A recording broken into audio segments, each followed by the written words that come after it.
പിന്നിരിച്ചൊന്ന് നേരം പോയത് അറിഞ്ഞില്ല കേട്ടോ. റെയിൽവേ സ്റ്റേഷനിലോട്ട് ഞാൻ വെച്ച് പിടിച്ചിട്ടുണ്ടായിരുന്നു ഷാഹുലിനെ പിക്ക് ചെയ്യാൻ. അവനില്ലെങ്കിൽ നമ്മുടെ ഒരു കാര്യം നടക്കില്ല ഗൈസ്.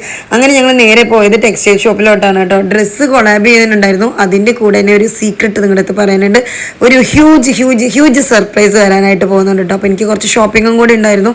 അപ്പോൾ ഞാൻ അവിടെ നിന്ന് തന്നെ കൊളാബ് ചെയ്ത് അവിടെ നിന്ന് കുറച്ച് ഷോപ്പിങ്ങും ചെയ്തിട്ടാണ് വന്നിട്ടോ. നമ്മുടെ പത്രിപ്പാല കാലിക്കറ്റ് ടെക്സ്റ്റൈൽസിലോട്ടാണ് പോയത്. കൊളാബ് വീഡിയോ ഞാൻ ഇടാം. ഒരു പൊള്ളി അത് എന്താ പറയുക, ഒരുപാട് കളക്ഷൻസും ഒരുപാട് സെലക്ഷൻസും ഒക്കെ ഉണ്ടായിരുന്നു കേട്ടോ. അങ്ങനെ നമ്മൾ കാര്യമായിട്ട് കുറേ കൊളാബ് വീഡിയോ ഒക്കെ ഷൂട്ട് ചെയ്ത് ഷാവിൽ അങ്ങനെ പറ്റില്ല എന്നൊക്കെ പറഞ്ഞിട്ട് വെറുപ്പിച്ച് കൊല്ലുന്നുണ്ടായിരുന്നു.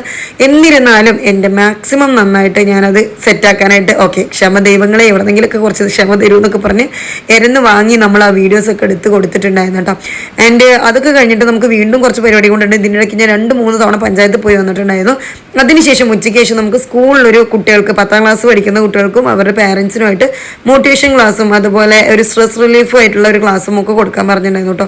അങ്ങനെ നമ്മൾ അങ്ങോട്ടേക്ക് പോയി അവിടെ നമ്മളൊരു ചെറിയ മെഡിറ്റേഷനും ഒരു ചെറിയൊരു ഹീലിങ്ങും അതിൻ്റെ കൂടെ ഒരു മോട്ടിവേഷനും കൂടെ കൊടുത്തിട്ടുണ്ടായിരുന്നു. ക്ലാസ് കൊടുത്തു കഴിഞ്ഞപ്പോഴേക്കും എന്നെ ഭയങ്കരമായിട്ട് ഹാപ്പി ആക്കിയ കാര്യം എന്താ വെച്ചാൽ കുട്ടികളും ടീച്ചേഴ്സും അതിൻ്റെ കൂടെ തന്നെ പാരൻസും ഒരുപോലെ ഹാപ്പി ആയി കേട്ടോ. കുറച്ച് പാരൻസിനെ കണ്ണ് നിറഞ്ഞേക്കുന്നത് ഞാൻ കണ്ടിട്ടുണ്ടായിരുന്നു. അതേപോലെ തന്നെ കുറച്ച് സ്റ്റുഡൻസിൻ്റെയും അതായത് നമ്മുടെ കുട്ടികളുടെയും.